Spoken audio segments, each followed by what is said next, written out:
These Pacers, they're stronger than we suspected. They're up to 1 in a series casual Krill can't be bothered to watch. If we don't act fast, Oklahoma could wind up getting gentlemen swept. We need a monkey wrench.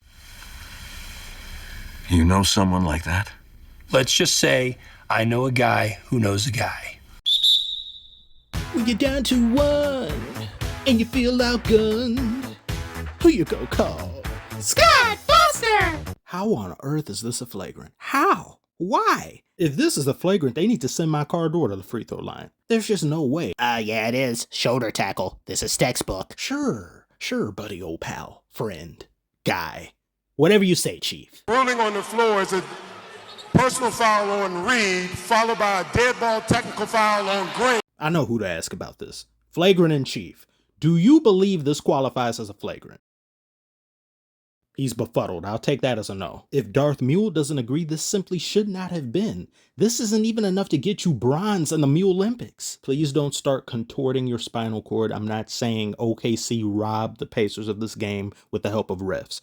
OKC played far better, significantly better down the stretch. Shai wasn't shy at all. He was MVP-esque. Since I brought Darth Mule up real quick, this commercial, I hate this commercial, and not because he's in it, but because it makes no sense. He goes to the forest to pick up a misplaced basketball. There's timberwolves and shit all over the place. And the reason why the ball even got there is because his daughter missed a shot and it went down the mountain. Why don't you have a gate behind the hoop? And she goes and does it again. What's that look for? I ain't getting it. We using you as the ball. You don't have to go with me this time. Why? To get eaten? Did Tyler Perry make that commercial? I don't know. Let me get back to the game. Despite the high levels of bullshittery and officiating this game, the Pacers have no one to blame but themselves for how it ended. Benedict Mathurin, make your free throws. He was 1 of 4 from the free throw line in the last minute or 2 of the game. Change your name. How is math in your name and you can't do basic addition? Benedict Thrin. I despise when players miss free throws. It happens, I get it, but consecutive free throws too. Damn, did y'all see where he was at when he shot that? I'll talk about him in a minute. And he had 2 away from the play fouls. How do you do this twice, plus the missed free throws? Mathurin, who just missed a couple of free throws, misses his 3rd in a row. Turn out those lights! Rick Carlisle's thinking I'm putting super glue where he sits on the bench. Speaking of people doing things they shouldn't during the finals, this man, Stephen A, was caught playing solitaire.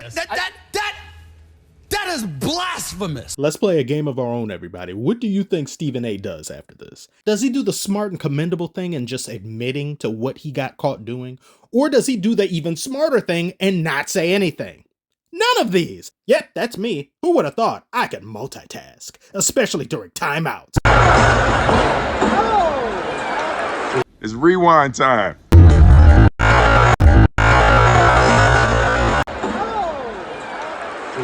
You are a liar. The farther his hairline goes, the worse the lies become. So this is what the NBA casuals are doing instead of watching the finals. Even when they're at the NBA finals, they would rather play solitaire. Because if it isn't the Wakers and Celtics against each other in the finals, no finals matter. I see now more than ever why these two wore these outfits with the faces on them that they have. Dumb and dumber indeed.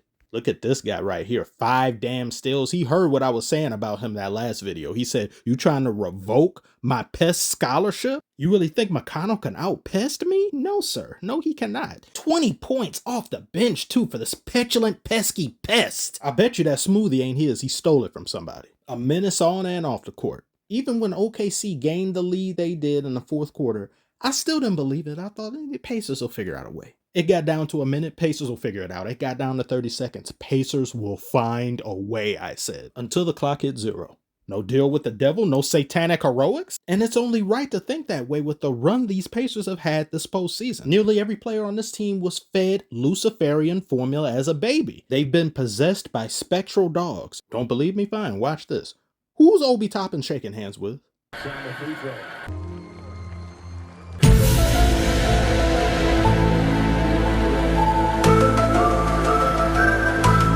Real eyes, realize, real lies. I've said this before. How many times do I need to repeat myself until people listen? If you don't want to open up your 7th chakra, fine. Be a sheep. When the Rothschilds arrive to shear you, don't come to me for a blanket. This was probably the worst late game close-knit situation these Pacers have had all postseason.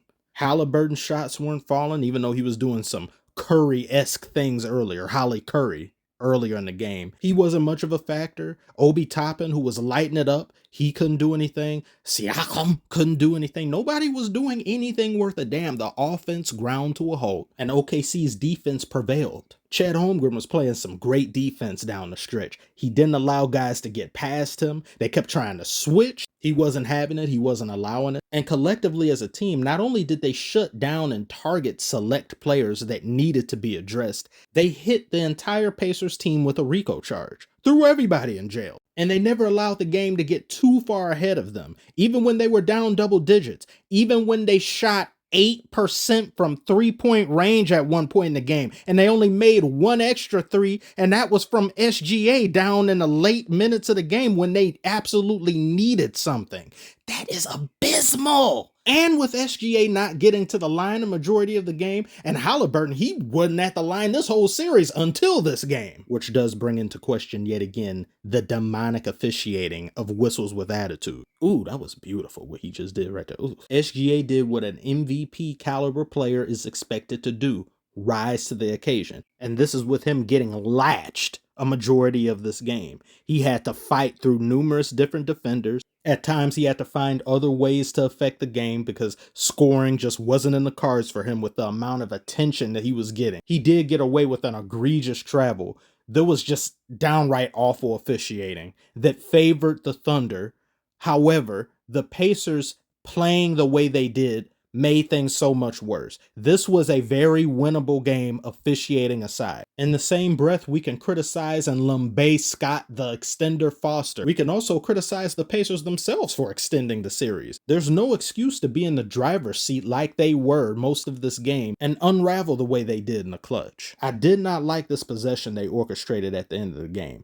Look who's open on the wing, and you had more than enough time on the shot clock to dish it to him. Especially with how Caruso committed, this opportunity was there for the taking. And Miles Turner was 0 of 5 by the time he took that shot from three-point range, and then ended the game 0 of 6. Granted, Nembhard was 1 of 4 from the field in the fourth quarter, but that's better than Miles' 0. And this was a very scary fall for Jalen Williams. He got up in a quick-ass manner from this too. I've seen players not even fall 10% as hard as this, and they'll be on the ground for weeks. Now, SGA did get sent to the free throw line quite a many times in the fourth quarter. He was sent there 8 times. He made all 8. I don't like actions and subtle moves like this. It's real ticky-tack type tactics I don't agree with. Unethical hoops, as people have been saying in regards to SGA. But at the same time, the Pacers did such a beautiful job of not doing that in the first half of the game, to then letting that said thing get out of control at the worst possible time of the game, in addition to Matherin's foolish fouls, in addition to the bad contested shots and the wasted possessions they were taking as a team. You simply can't pin this all on SGA and his manipulation of the game. Mike Dagnall did a great adjustment.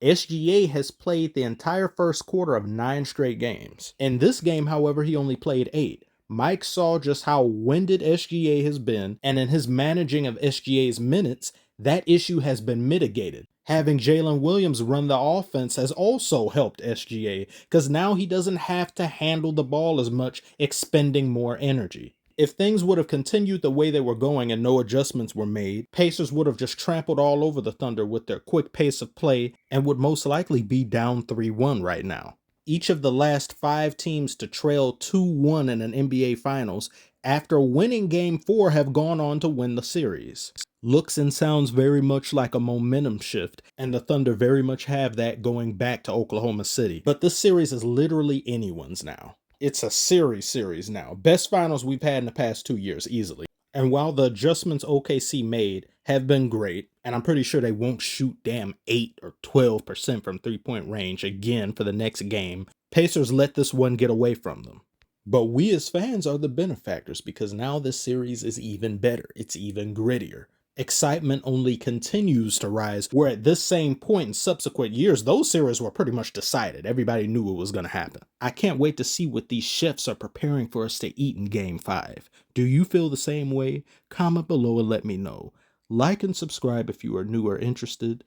Appreciate you all so much for watching, and I will see you on the next one.